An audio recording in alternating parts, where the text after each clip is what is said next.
Goeiemôre. Wat 'n heerlike dag. Die skole het nou begin, so alles het nou weer spoed en tempo en alles gebeur nou weer, né? So mag dit ook vir jou 'n baie mooi jaar wees wat voorlê. Ons teksgedeelte is 1 Korintiërs 1 vers 1 tot 9, so as jy gou jou Bybel wil oopmaak, as jy welkom daar. Kom ons begin reg, kom ons roep die Here aan. Kom kyk wat die Here doen. Kom sien sy werk en prys sy naam. Kom heiliges, kom julle wat deur God geroep is om hier te wees. Kom prys die Here vir sy grootheid. Genade en vrede vir jou, van God die Vader, van Jesus Christus die Here, deur die werk van die Heilige Gees in ons lewe. Nou wil ek amper weer sê, kom ons lees uit 1 Korintiërs. 1 Korintiërs, dis die begin van die brief. Begin lees daar by vers 1.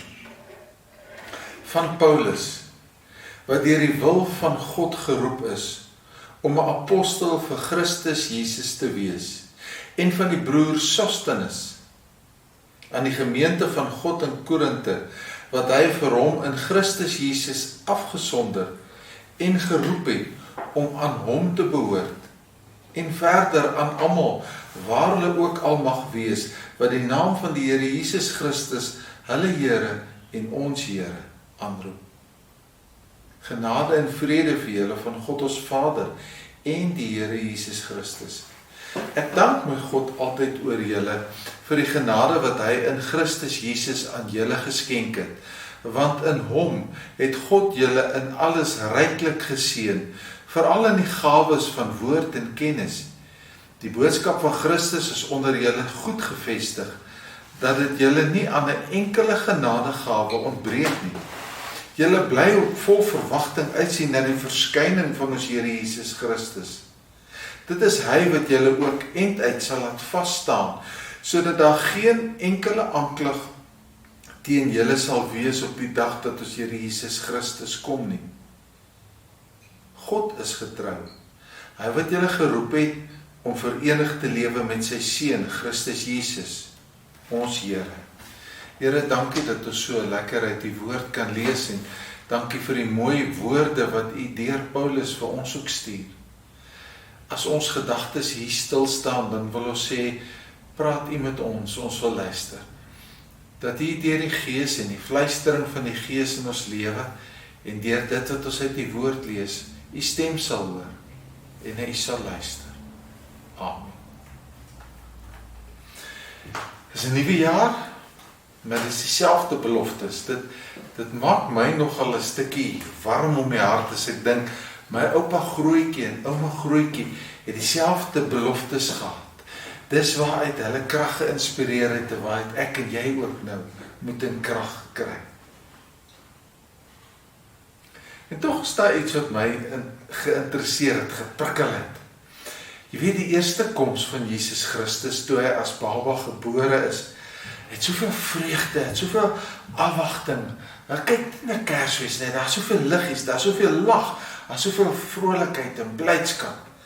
Maar as ons praat van sy tweede koms, dat Jesus op die wolke kom om ons te kom haal, dan die lag word soms so somber gesig, nee, ewe skielik is daar onsekerheid, nee, ewe skielik is daar vrees, nee, ek wil dit nie hê. En dan kom die vraag natuurlik, gaan ek gereed wees, gaan jy gereed wees? Gaan ons nie afvallig word nie? Gaan ek hemel toe of gaan ek hel toe? Die koms, dit is 'n verskriklike dag, hoor ons baie keer. Daar is soveel oordeel, daar is soveel chaos. En dan is daar baie predikers wat juist vrees wek by ons en sê as Jesus weer kom, en dan wek hy vrees by ons en dit maak my bang en ek kies, maar omdat dit 'n emosionele keuse is, dan is daar weer ook 'n klomp val, dat ek nie so op 'n hoë wolkie bly leef nie. Die wederkoms is 'n feit en ons moet gereed wees. Maar weet jy, daai gereed wees gaan baie meer oor dat ek in 'n lewende verhouding met Jesus Christus staan. Dat ek saam met hom is en dat hy my stem ken en ek sy stem. Dis iets moois.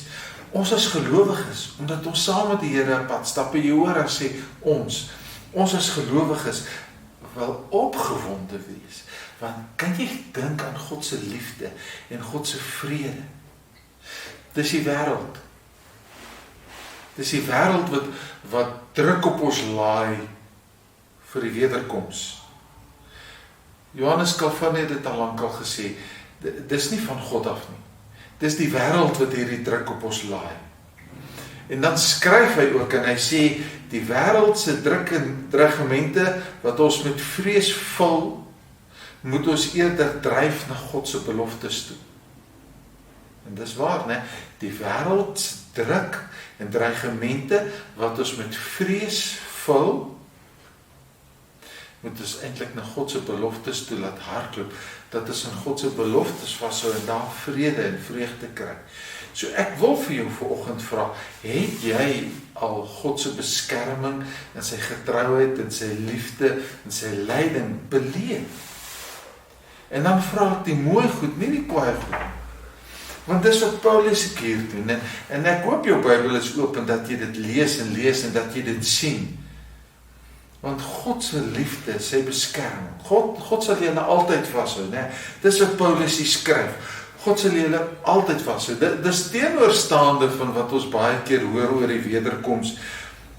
Die boodskap van Paulus is, God sal jou altyd vashou. Hy is jou bron van vreugde, hy is jou bron van dankbaarheid en blydskap. Ek hoop jy ken vir Korintiërs, want as jy hom ken, dan gaan jy nou regop sit, want jy het 'n vraagie vir my en vir my te sê, Philip, regtig, met al die probleme wat hulle in Korinte gehad het, gaan hulle met blydskap uitsien na God se koms? En hulle het probleme gehad, hoor, as jy die Bybel vat, jy bly nou net so verder in Korintiërs, gaan jy sien, daar was baie seksuele wanpraktyke by hulle, daar was geweldige oneenigheid in die kerk. Hulle het gestry oor hulle leiers. Nee, ek hou nie van hierdie dominee nie, daai dominee is nou vir jou goed. Hulle het hofsaake teen mekaar gehad. Hulle het die nagmaal misbruik, maar hulle het substansieafhanklikheid gehad, dronkenskap. Vals teologie het by hulle uitgespring. Daar was selfs mense wat sê, Jesus het nooit uit die dood uit opgestaan nie. Klink bekend, né? Daar was 'n kompetisie oor die gawes, wat is die belangrikste gawes, en natuurlik was daar geestelike hoogmoed ook onder hulle. Met al die probleme, Korinte, God sal julle vashou. Mens kry dit amper by mekaar gebring. Ons sal wees sonder blaam voor God. Sonder blaam. Nee, nooit. God sal hulle help. Hy sal hulle verseker, en nou wil ek hê, vat jou Bybel en lees 'n bietjie saam met my, dat jy dit net sien. God sal help. Hy sal verseker, vers 8, dat julle sonder blaam voor God staan met sy wederkoms. Dan noem hy hulle ook geroepe heiliges. God skenk aan julle al die genadegawes wat julle nodig het, al die gereedskap wat jy nodig het om staande te bly, gee God vir jou. Hulle het die evangelie van Jesus Christus ontvang, en om die evangelie te ontvang is om te sê, dat die bloed van Jesus jou skoon gewas het van al jou sondes. En hulle het mekaar, om mekaar te leer. Vers 9, en bo alles, onthou, God is getrou. Hy gee vir julle die geloof, dat julle stewig en standvastig kan wees, op albei bene sterk kan staan. Jy het reg gehoor. Jy het dit reg gehoor. God self sal sorg. En hierdie die mekaar stikkende gemeente, van miskien 50-100 mense, al die sake wat Paulus hier aanspreek, dan dink ons hulle moet 2000-3000 mense wees, 50 na 100 mense, en hierdie die mekaar gemeente, God sal julle staande hou. God maak julle soos 'n bruid. Hy was julle skoon, hy trek julle skoon aan, hy sit jou in 'n nuwe huis. Geen beskuldigings, geen oordeel, geen straf. Die tweede koms van Jesus Christus bring vir ons as Christene vreugde en sekerheid. Nie vrees en bewe nie. Nee, dit kan beslis nie uit hulle eie vermoë wees. Nee, dit is nie uit hulle eie vermoë nie. Dis ook nie vir my en jou uit ons eie vermoë nie. Maar wat maak God dan met hulle onetiese gedrag? Was dit nou maar net toe met Jesus se bloed? Nee, Paulus praat dit nie goed nie. Hy begin so en dan spreek hy dit aan en hy sê dis sleg. Dink julle ek moet julle daaroor prys? Nee, ek sal dit nie doen nie. Dis nie goed nie, dis sleg. Maar die raam waarbinne ons lewe is die genade en al die gereedskap wat nodig is om tot sy eer te kan leef. Hy maak ons skoon, hy maak ons nuut, hy sit ons in 'n nuwe huis, hy maak ons deel van 'n nuwe liggaam en hy gee ons alles wat ons nodig het. Weet jy wat, dit raak my, dit raak my, dat God my skoon gewas het en my in 'n nuwe raam van sy genade gesit het. Dit roer my en ek hoop dit raak jou en dit roer jou om saam met Christus te loop. Kom ons doen daai ding. Hy het ons nuut gemaak en hy het gesê, stap saam met my. Kom ek staan op en ek stap saam met hom. Ek stap waar hy stap. Ek doen wat hy doen.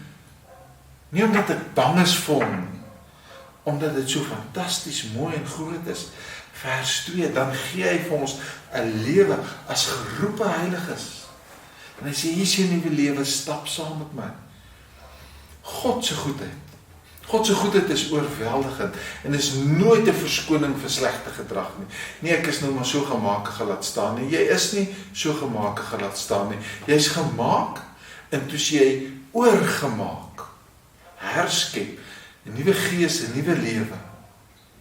God het my lewe skoon gewas. Hy het vir my gawes gegee, gereedskap. Hy het vir my die kennis en die wysheid gegee.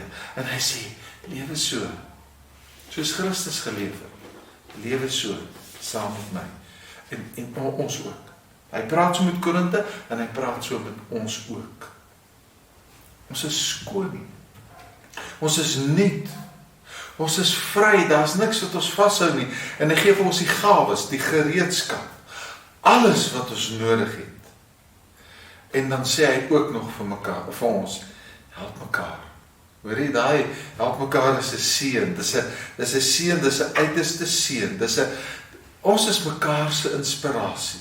Ons is mekaar se voorbeeld. Ons is mekaar se ondersteuning. Ons hart by mekaar in en ons stap met mekaar so vas. So dit is so belangrik dat jy besef jou optrede maak dat ek kan vas staan. Jou en ander gelowiges wat sterk staan, gee vir my moed om op te staan en te sê, nee, ek wil dapper wees. Ek gaan stap. Ek loop saam met Christus die pad. Jy kan. Jy kan. Ek kan nie anders nie. Ek kan nie, ek wil nie anders nie. Ek moet. Dis 'n dringendheid hier binne in my. Dis nie 'n dwang nie, dis 'n dringendheid. Ek wil met my hele wese aan die Here getrou wees.